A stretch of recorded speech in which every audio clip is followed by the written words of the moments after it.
Le processus de refondation de l'État suit son cours. Le Mali prépare l'adoption d'une nouvelle constitution.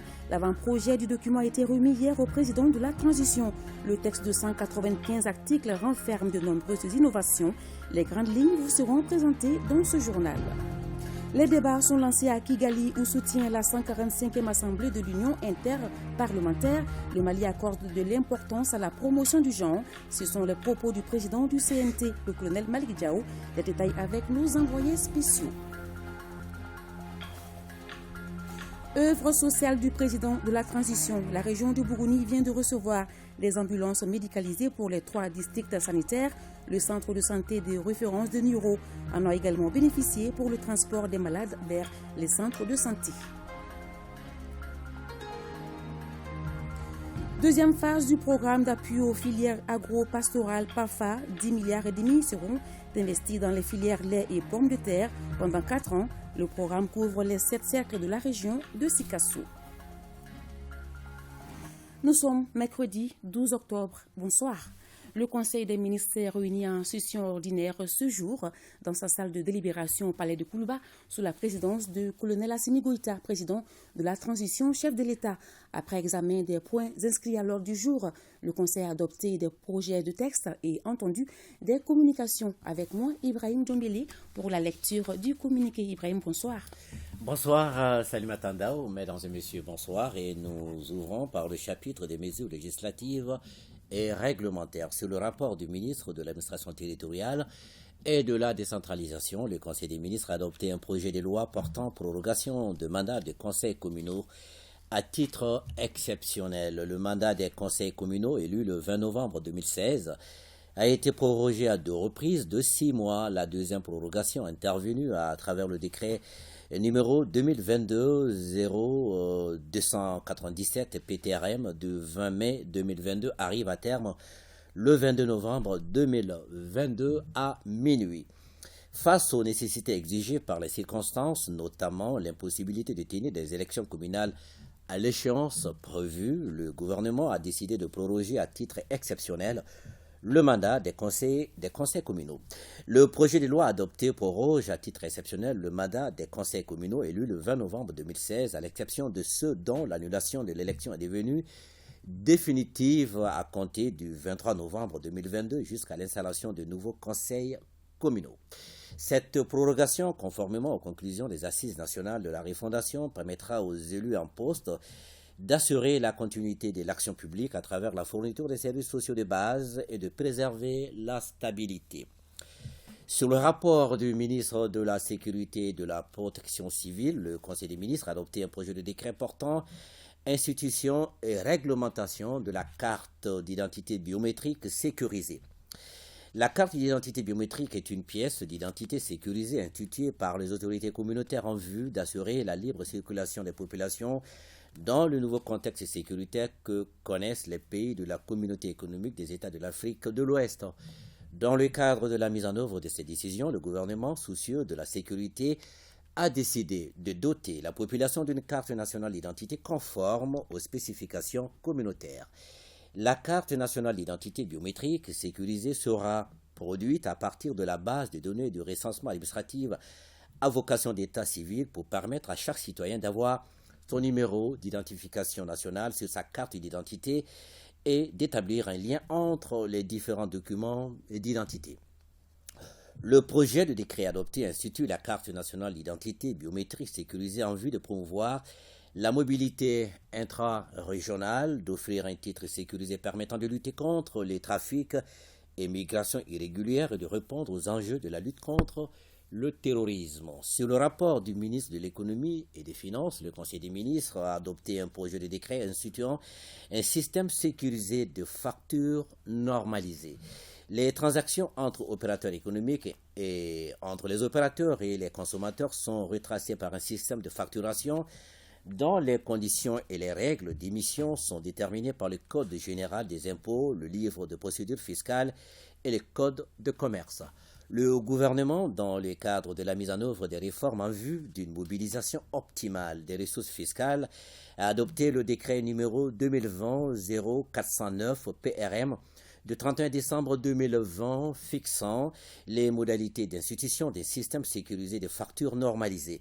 À l'application, il est apparu nécessaire d'améliorer le système et de prendre en compte certaines préoccupations exprimées par les acteurs aux fins, entre autres, de permettre aux entreprises de grande taille d'éditer elles-mêmes leurs factures, de clarifier les concepts des caisses enregistreuses et de l'authenticité de l'hologramme, d'exclure de l'obligation de délivrance systématique de la facture, normaliser certains contribuables de très petite taille, de juxtaposer l'institution du système de facture normalisé et de l'avènement de la facture numérisée, de transposer la facture normalisée dans le système d'information des entreprises qui génèrent elles-mêmes leurs factures, de prendre les mesures dérogatoires pour les entreprises de grande taille, de fixer la date de mise en application du système de facturation normalisé. Le projet de décret est adopté dans ce sens. Sur le rapport du ministre du Travail, de la fonction publique et du dialogue social, le Conseil des ministres a adopté un projet de décret portant modification du décret numéro 2014-100 PRM du 20 février 2014 fixant la valeur indiciaire et les avantages accordés au personnel fonctionnel des entrepôts maliens dans les ports de transit. Les entrepôts dans les ports de transit sont des services extérieurs chargés entre autres de la gestion des installations portuaires mises à la disposition du Mali, le contrôle de leur exploitation, de la coordination des activités de transport et de transit des marchandises en provenance et à destination du Mali, du suivi des accords de coopération en matière de transport et de transit, de l'assistance aux chargeurs. Les projets de décret adoptés corrigent les insuffisances et lacunes décelées dans l'application du décret numéro 2014-100 PRM du 20 février 2014 fixant la valeur indiciaire et les avantages accordés au personnel fonctionnaire des entrepôts maliens en vue d'améliorer leurs conditions de vie et de travail. Au chapitre des communications, le ministre des Transports et des Infrastructures a informé le Conseil des ministres de l'enclenchement du processus de résiliation des marchés des travaux d'entretien routier des entreprises défaillantes. Dans le cadre de la mise en œuvre de la stratégie d'entretien routier, le ministère des Transports et des Infrastructures a lancé le programme spécial 2021 des travaux d'entretien routier dans les régions de Kay, Koulikoro, Sikasso, Mopti et le district de Bamako et le programme des travaux d'entretien des routes d'intérêt national.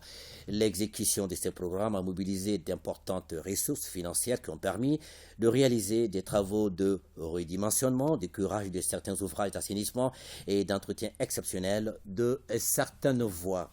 Malgré la disponibilité des ressources, l'exécution des deux programmes n'est pas satisfaisante. L'état d'avancement des travaux est estimé à 10% pour un délai consommé de 90% pour certaines entreprises engagées. Les bureaux d'ingénierie recrutés pour assurer le contrôle et la surveillance des travaux se sont montrés défaillants par le faible niveau du personnel mobilisé sur les chantiers dans l'accomplissement de la mission et par leur incapacité à affirmer l'autorité sur les entreprises chargées d'exécuter les travaux.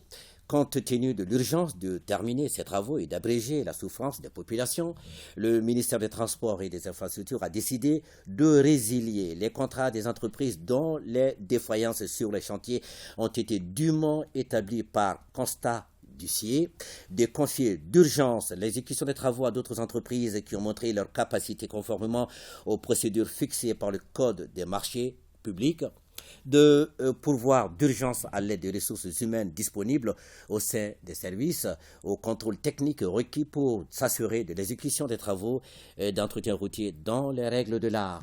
Le ministre de la Santé et du Développement social a informé le Conseil des ministres de l'évolution de la maladie à coronavirus marquée par une augmentation du nombre de cas testés positifs par rapport à la semaine précédente. Le président de la transition, chef de l'État, a appelé la population au respect strict des mesures de prévention et de lutte contre la maladie. Salima Tandao, ce sera tout pour le Conseil des ministres d'aujourd'hui.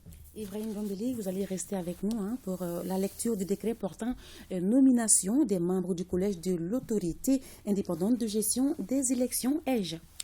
Tout à fait. Il s'agit de ce décret numéro 2022-0609 PTRM du 12 octobre 2022, vous l'avez dit, décret portant nomination des membres du Collège de l'autorité indépendante de gestion des élections ai-je.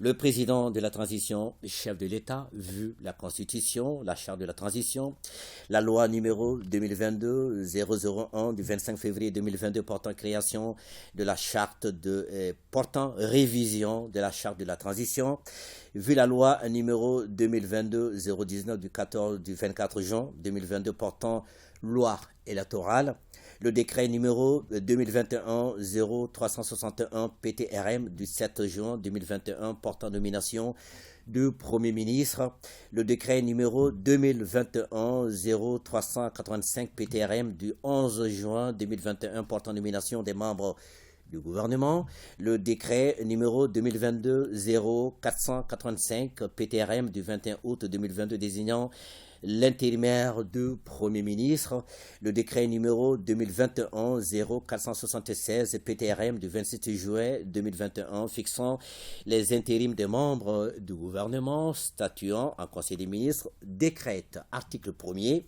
sont nommés en qualité de membres du Collège de l'autorité indépendante de gestion des élections au titre des représentants des pouvoirs publics, le général Siaka Sangaré, représentant du chef de l'État, maître Moustapha Sissé, représentant du chef de l'État, madame Nana Sanou, représentant du chef de l'État, monsieur Sali Assamake, représentant du Premier ministre, monsieur Brahima Fomba, professeur de droit public, représentant du Conseil national de transition, monsieur Komon Sanou, administrateur civil, représentant du Conseil national de transition, M. Souleymane Sinayogo, magistrat, représentant du Haut Conseil des collectivités, M. Ousmane Traoré, représentant du Conseil économique, social et culturel, au titre des représentants des partis politiques, Mme Oumou Diko, Rassemblement malien pour le travail, Ramat Parti Rahma, Mme Dao Awa Kanté, Alliance malienne pour le travail, Amat, M. Salomon Angoiba, Alliance pour la promotion et le développement du Mali, ADPM, M. Aruna Sissoko, Front Uni pour la démocratie et le changement, FUDEC, au titre des représentants de la société civile, Mme Djenebou Djakité, Forsat Civil, M. Philé Moussa Kanté, Récotrad, M. Sekou Koulibaly, collectif des régions non opérationnelles, CRNOP. Article 2. Le présent décret sera enregistré et publié au journal officiel. Maintenant à vous, Salim Atandao. Merci, Ibrahim Djombili. Le Mali vers une nouvelle constitution. Hier, le président de la transition a reçu le nouveau texte fondamental de notre pays, un pas important dans le processus de la refondation de l'État. La nouvelle constitution vise à prendre en compte toutes les aspirations exprimées par le peuple malien. Quelles sont les innovations majeures, les grandes lignes avec Ibrahim Traoré.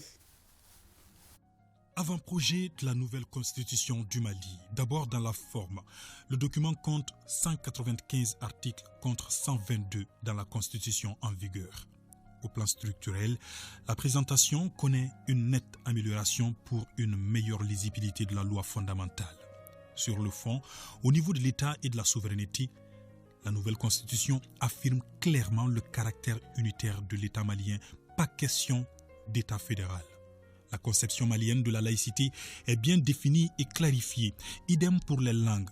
Le français est la langue d'expression officielle. Le Mali aura 7 institutions.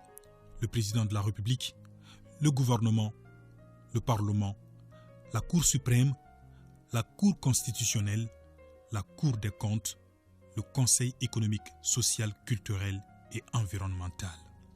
La Haute Cour de justice et le Haut Conseil des collectivités disparaissent.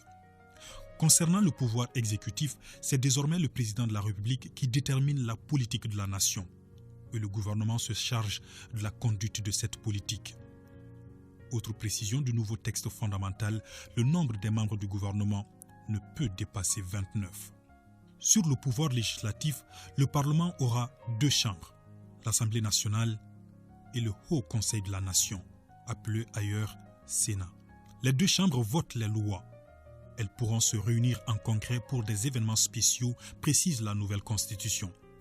Autre détail, le Parlement ne pourra plus renverser le gouvernement.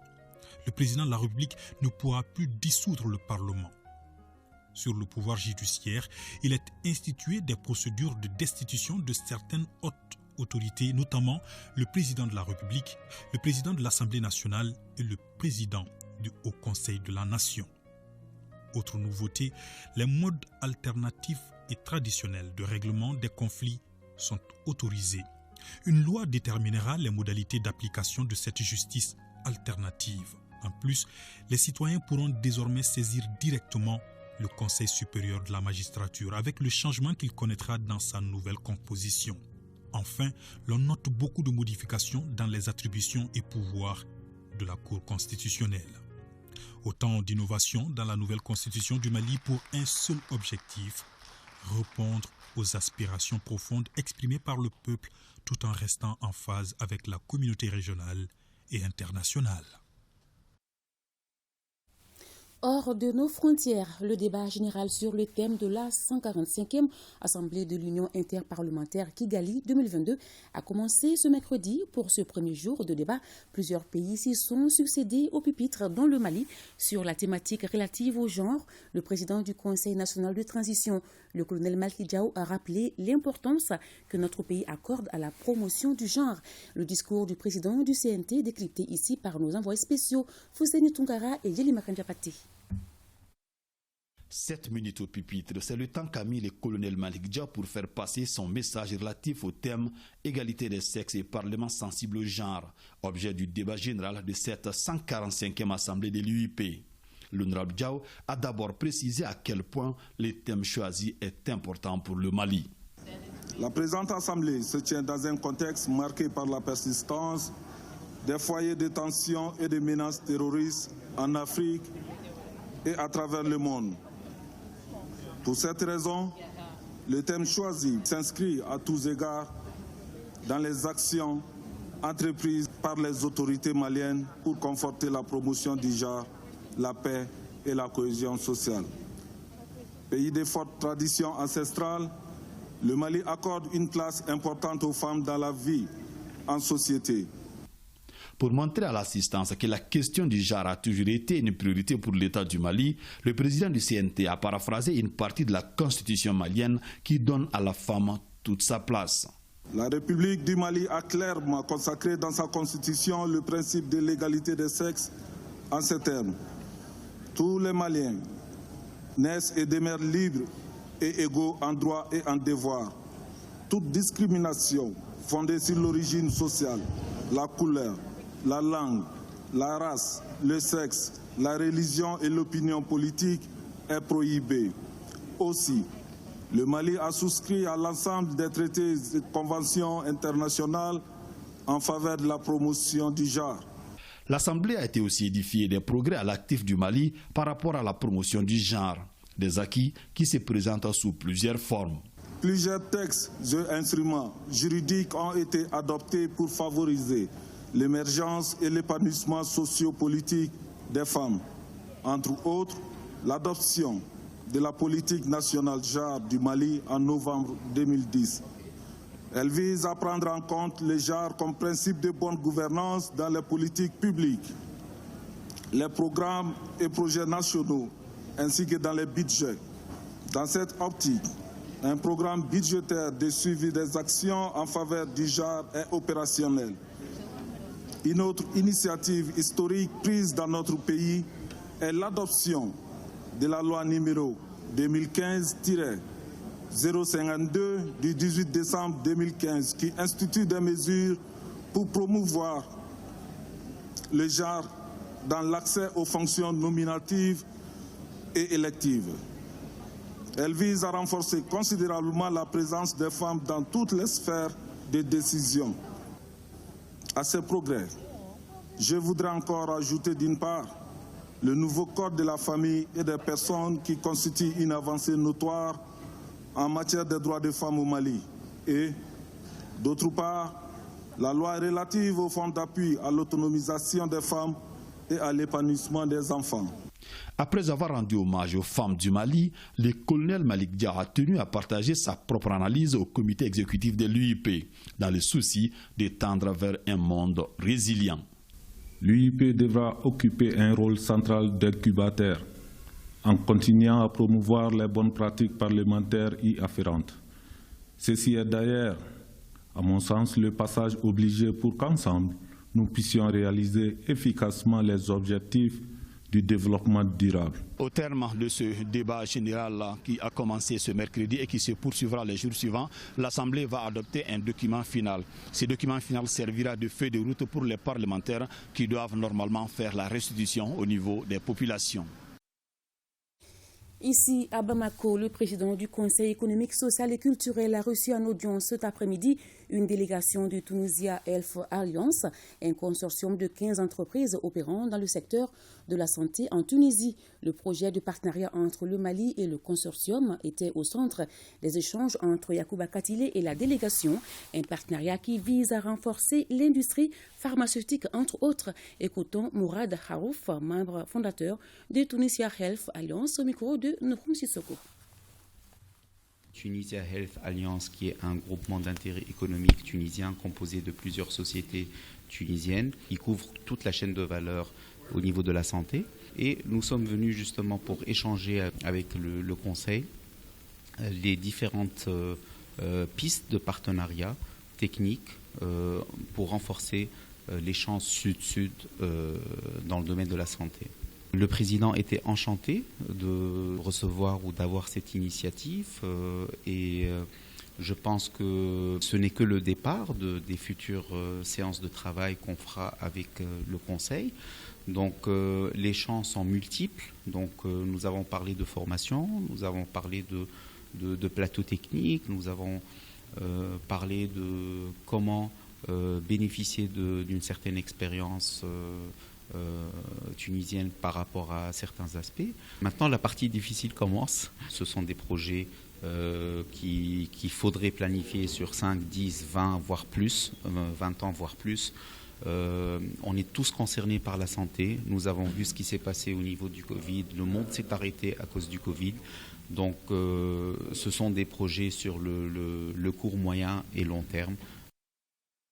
Ce communiqué, le ministre du Travail, de la fonction publique et du dialogue social communique en application des dispositions de la loi numéro 05040 du 22 juillet 2005 relative aux fêtes légales en République du Mali. La journée du samedi 15 octobre 2022, fête du Maouloud, baptême du prophète, paix et salut sur lui, est chômée et payée sur toute l'étendue du territoire national. Par ailleurs, les travailleurs sont informés que la fin des services du vendredi 14 octobre 2022 est fixée à 12h30. Le Mali, à l'instar de la communauté internationale, célèbre demain, 13 octobre, la journée internationale de prévention des catastrophes naturelles. Cette année, la journée sera célébrée sous le thème « Améliorer nettement d'ici 2030 la disponibilité et l'accès des populations aux systèmes d'alerte précoce, à l'EA et aux informations des risques de catastrophes ». La synthèse du message du ministre en charge de la protection civile avec Abdoulaye Sako Abdrahman Keïta. S'il est vrai que les catastrophes naturelles telles que les inondations et sécheresses peuvent souvent échapper au contrôle de l'humain, toutefois leur prévention relève de sa compétence, d'où la nécessité de mettre en place un système d'alerte et de prévention pour réduire les risques, car le bilan dans notre pays interpelle plus d'un. De janvier 2022 au 12 octobre 2022, la Direction générale de la protection civile et ses partenaires ont dénombré 4042 ménages sinistrés, soit 24 501 personnes victimes, dont 13 blessés et 7 décès, avec 2054 maisons détruites ou endommagées, 789 puits détruits, 2696 latrines détruites et 1142 hectares de champs de culture dévastés, avec le déplacement de villages entiers à cause de l'inondation. C'est justement pour matérialiser ces réponses qu'une batterie de mesures est mise en place par les autorités de la transition. Dans le cadre de l'alerte précoce multirisque, le Mali se dote peu à peu d'outils de nouvelles technologies d'information et de communication en renforçant les structures productrices d'informations météorologiques ainsi que les services d'alerte et de réponse aux urgences. À la faveur du projet de renforcement de la résilience climatique, Hydromède Mali, qui est une initiative du gouvernement du Mali et de la Banque mondiale, La plateforme d'alerte dénommée SOS Sécurité a été développée et se trouve en phase d'implémentation. Cet outil de dernière génération permettra aux populations, dans les tout prochains jours, de remonter tout risque sinistre ou catastrophe, où qu'elles se trouvent, et aux structures de l'État, à leur tour, de recevoir conseils, alertes et orientations en cas de danger imminent ou de sinistre aigu ou évolutif. Cette journée offre une opportunité aux parties prenantes de s'exprimer sur la problématique de la gestion des catastrophes naturelles. Comme les autres années, la journée sera célébrée par la Plateforme nationale pour la réduction de catastrophes et l'ensemble des parties prenantes pour une réduction substantielle des pertes et des dommages liés aux catastrophes et aux effets néfastes des changements climatiques. La journée permettra une large campagne de sensibilisation à travers une conférence débat et des tables rondes avec comme cible l'ensemble des secteurs prioritaires ainsi que les communautés locales, les opérateurs économiques, la société civile dans son ensemble et toutes les parties prenantes. Un Mali résilient aux catastrophes et aux effets néfastes des changements climatiques, c'est bien possible selon le ministre en charge de la protection civile. Œuvre sociale du président de la transition, le gouverneur de la région de Bougouni, le général de brigade Keba Sangaré, a reçu des mains de la conseillère spéciale du président de la transition les clés de 3 ambulances médicalisées pour les districts sanitaires de Sélingi, Yanfolila et Bougouni. Le compte-rendu de la cérémonie de remise avec Jafar Aïdara et Djibril Bakayoko. Le président de la transition, son Excellence le colonel Assimi Goïta, a mis à la disposition de la région de Bougouni 3 ambulances médicalisées dont les clés ont été remises au gouverneur le général de brigade de Keba Sangaré par la conseillère spéciale du président de la transition, Assamba Diallo Touré. Cette réception des ambulances est une réponse aux besoins sociaux de base des populations. Les districts sont très vastes et d'accès difficile. Et si on parvient à avoir ces logistiques à cette période, ça va nous aider encore à lutter contre la mortalité maternelle, non natale et infantile. Cette deuxième semaine, c'est la semaine de la femme et de l'enfant. Donc, donner des ambulances pour alléger la souffrance de ces derniers, je pense que c'est quelque chose qui va beaucoup aider dans les références évacuation et du coup diminuer la mortalité maternelle et néonatale. Demander au médecin-chef de bien prendre soin de ces ambulances qui sont médicalisées et qui ont tous les conforts. Selon le gouverneur, ces ambulances amélioreront le dispositif sanitaire de la région et permettront d'assurer l'évacuation sanitaire dans les districts sanitaires de Bougouni, Yanfoïla et Sélingué. Nous voici réunis aujourd'hui pour la réception de 3 ambulances médicalisées, flambant neuves pour les districts sanitaires de Bougouni, Yanfoïla et Sélingué, toutes provenant des œuvres sociales de son Excellence colonel Assimi Goïta, président de la transition, avec comme objectif de mettre fin aux incertitudes dans le transport des malades et au calvaire des populations, notamment les femmes enceintes. A noter que le gouverneur de la région, le général de brigade de Keba Sangaré, accompagné d'une forte délégation, s'est rendu dans la famille Diawara pour saluer en ce mois d'octobre, mois de la solidarité. Madame Diawara, 109 ans, la plus âgée de Bougouni, a formulé des bénédictions pour le retour de la stabilité de notre pays et pour les plus hautes autorités. Niro du Sahel reçoit également une ambulance médicalisée de la part du président de la transition. Colonel Assimi Goïta, Moussa Diakité, nous donne les détails de cette remise au centre de santé de référence de la ville.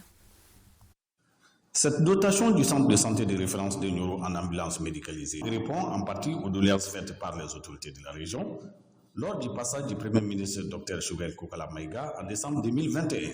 En recevant la clé de l'ambulance, les présidents du conseil de cercle et les médecins-chefs du centre n'ont pas caché leur joie.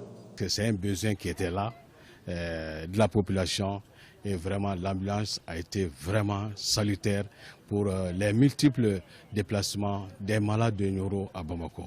Aujourd'hui, Dieu merci, avec l'ambulance que nous avons reçue, nous sommes rassurés aujourd'hui. Le gouverneur de la région a profité de cette remise pour constater l'état d'avancement des travaux de construction dans les centres et pour visiter les locaux du CCRF avant de rencontrer les personnels pour recenser les problèmes brûlants de l'heure. Nous sommes venus remettre les clés au président du conseil de cercle de l'ambulance offerte par son Excellence, le président de la transition, chef de l'État à la région de Nioro, qui est une ambulance répondant aux normes standards internationales, médicalisée, qui répond à tous les besoins et le confort d'un patient et de celui qui les prend en charge durant le trajet de l'évacuation à la destination des prises en charge. Nous avons constaté l'état d'avancement qui aujourd'hui a un niveau satisfaisant en délai et en réalisation. Cette visite nous a permis de constater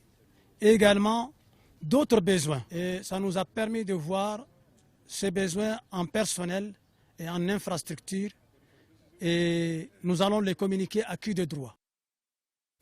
L'hôpital régional de Tombouctou abrite une campagne de prise en charge des femmes porteuses de fistules obstétricales. Une cinquantaine de femmes bénéficieront d'un traitement. 10 sont déjà opérées. Les autorités régionales ont rendu visite à ces dames qui reprennent goût à la vie. Ortem Tombouctou, Idrissa Goulou Sissoko. Elles sont plus d'une dizaine de femmes fistuleuses à avoir le sourire après des années de souffrance au cours de cette campagne de prise en charge des femmes porteuses de fistules obstétricales. L'organisation de cette campagne d'opération de fistules obstétricales répond à un souci de besoin de soins pour des femmes, pour des mères qui ont contracté cette maladie suite à des accouchements difficiles qui affectent leur intégration dans la famille, dans le foyer, dans la société. Donc ce sont des femmes qui vivaient exclues de la société, qui avaient besoin de ces soins. Et à travers cette campagne que nous avons souhaité depuis longtemps organiser, et redonner la dignité et réintégrer ces femmes dans leur foyer. Pour le spécialiste, de nos jours, l'on peut bien guérir de cette maladie à condition que les malades soient dirigés vers les centres de prise en charge très rapidement. C'est une maladie guérissable.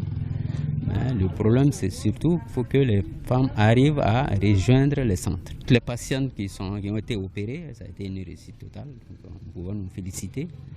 Et féliciter l'équipe qui est sur place. Les autorités régionales saluent cette initiative de la Direction régionale de la santé et de l'hôpital et leur partenaire l'INFPA. Nous sommes venus ici à l'hôpital dans le cadre du mois de la solidarité pour rendre visite à ces femmes malades qui ont été opérées des fistules obstétricales par une équipe sous la direction du professeur Diakité, qui est venu de Bamako, et l'opération a bien reçu.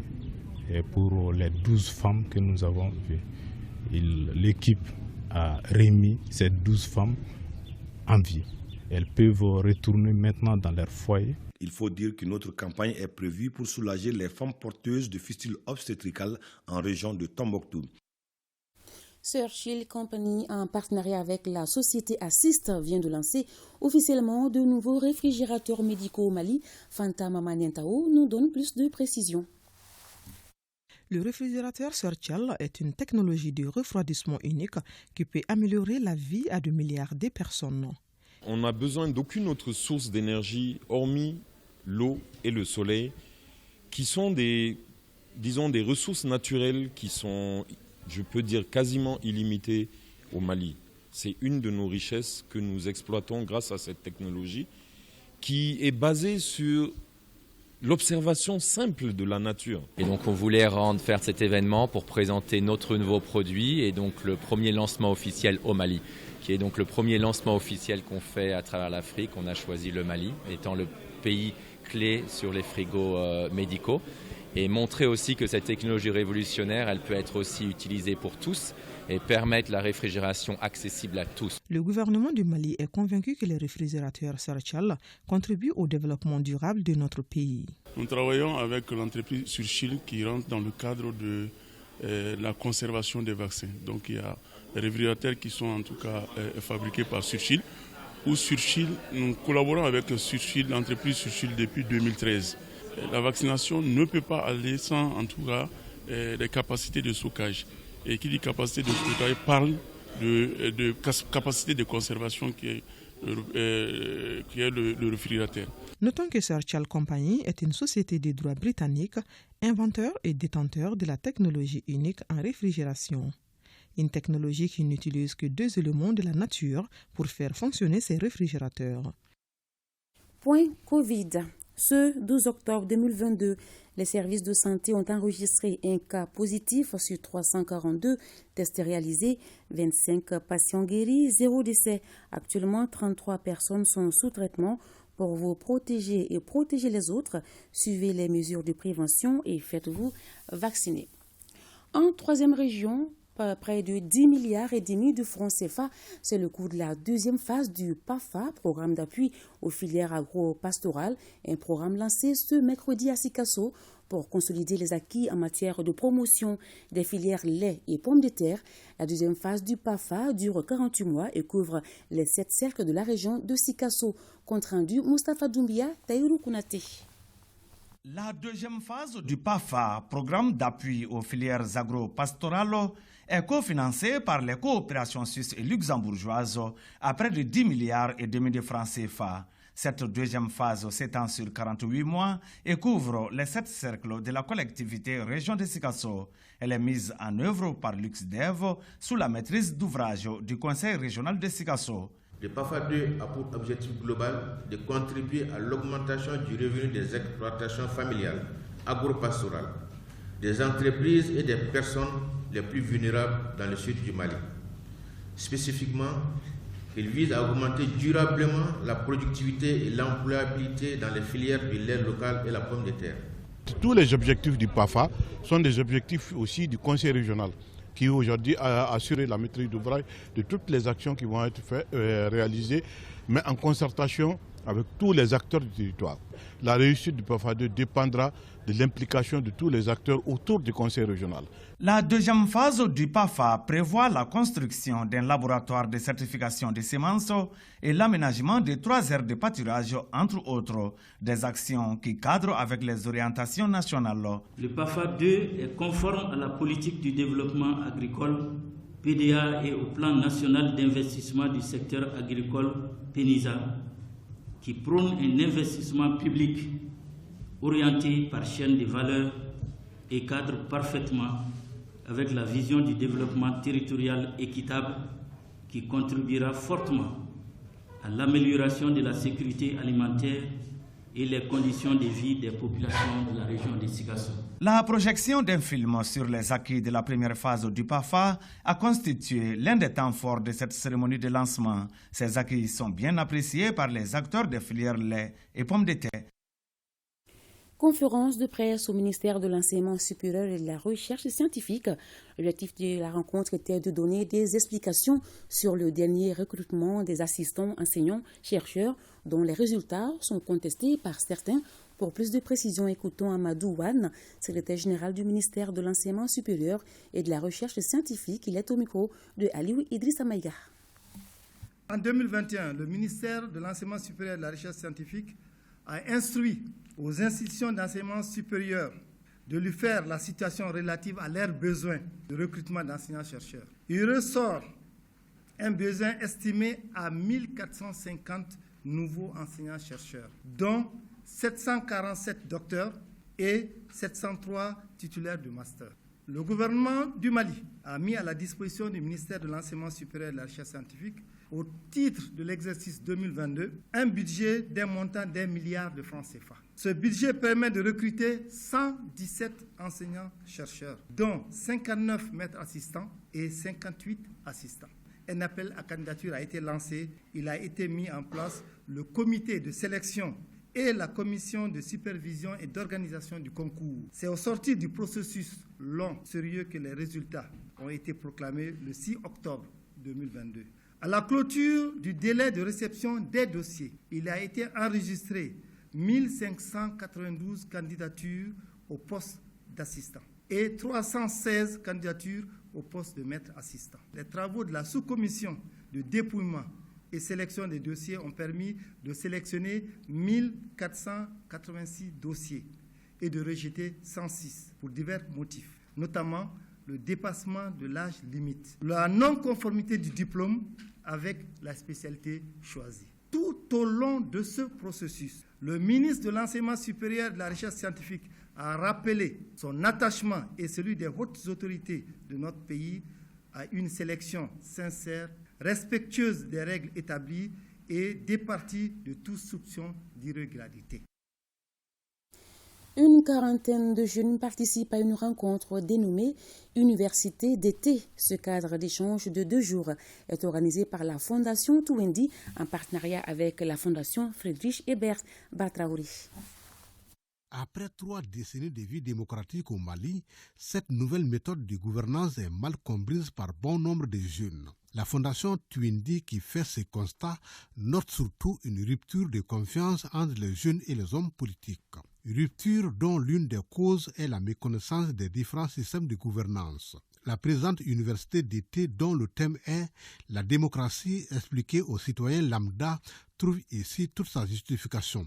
L'université d'été que nous organisons ici, le but est de permettre une interaction entre les praticiens de la démocratie avec les jeunes qui sont généralement mobilisés. Parce qu'une bonne contribution à la démocratie suppose aussi une bonne compréhension de l'état de droit et des mécanismes qui sous-tendent la démocratie dans son fonctionnement. Il s'agit, à travers des conférences-débats, d'apprendre aux jeunes les règles de la démocratie afin que ces derniers les restituent au maximum au sein des communautés. On a mis en place un processus pour expliquer aux jeunes ce qu'est la démocratie, ce qu'est la citoyenneté pour un jeune, en quoi ça consiste, comment se comporter en démocratie. Donc les 2 jours de formation consisteront pour nous de les coacher. Le cadre d'échange de 2 jours est organisé grâce à l'appui financier de la Fondation Friedrich Ebert. La bonne gouvernance, une éducation de qualité, une santé pour tous sont entre autres recommandations issues des travaux du colloque sur les inégalités de revenus au Mali. Cette rencontre de 2 jours qui a pris fin est une initiative du Centre d'études et de réflexion au Mali et ses partenaires Ancheta Koulibaly pour le compte-rendu. Les inégalités sont généralement source de conflits. C'est pour y faire face que ce colloque qui a regroupé, entre autres, les acteurs publics, la société civile, les structures étatiques, les chercheurs, a été initié et plusieurs recommandations ont été formulées dans le bon sens. Première recommandation forte, c'est la gouvernance.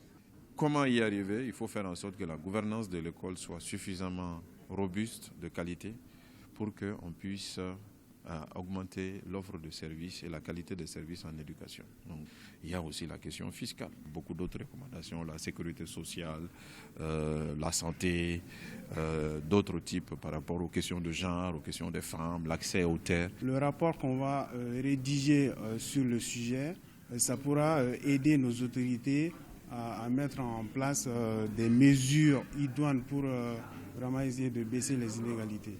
Selon les organisateurs, ces différentes recommandations vont beaucoup contribuer à la diminution des inégalités dans notre pays. Ce colloque a permis aux participants de produire des réflexions approfondies et de mettre en lumière les données les plus récentes des inégalités et la redistribution des revenus au Mali. Première édition du concert humanitaire de la diaspora. L'événement est organisé en faveur des orphelins et des veuves des soldats tombés sur le champ d'honneur. L'objectif de cette soirée est de mobiliser des fonds en guise de soutien aux femmes et aux enfants de Nofama. Reportage Ibrahim Kaoukounate et Mohamed Sidibé. Ce concert humanitaire est une reconnaissance de la diaspora malienne pour Nofama. C'est une initiative de Geneviève Ouattara, notre compatriote de la diaspora. Le Mali, c'est notre patrie, c'est notre chair, c'est notre âme. Et donc, au-delà de faire tout le temps des meetings, des marches, donc nous avons voulu organiser ce concert afin de récolter des fonds pour venir en aide à ces diminués qui sont les enfants orphelins et les femmes veuves militaires. Aider, soutenir et aider cette famille. Nous n'avons pas grand-chose à leur donner, mais le minimum qu'on peut leur donner, c'est notre présence pour montrer qu'on les aime, que nous sommes avec eux. Ce concert humanitaire de la diaspora est le premier du genre. Il vise à lever des fonds pour soutenir les enfants et les femmes des soldats tombés pour le Mali. Donc aussi les Maliens de l'extérieur pensent à organiser des activités pour soutenir les femmes et notre pays d'une façon générale, je pense que ça c'est une initiative très salutaire et qui mérite d'être encouragée. Il est organisé par Geneviève Ouattara, les Amis Frères Mousso Dioyoro, en partenariat avec la jeunesse M5 RFP de la diaspora et le mouvement Mali Espoir.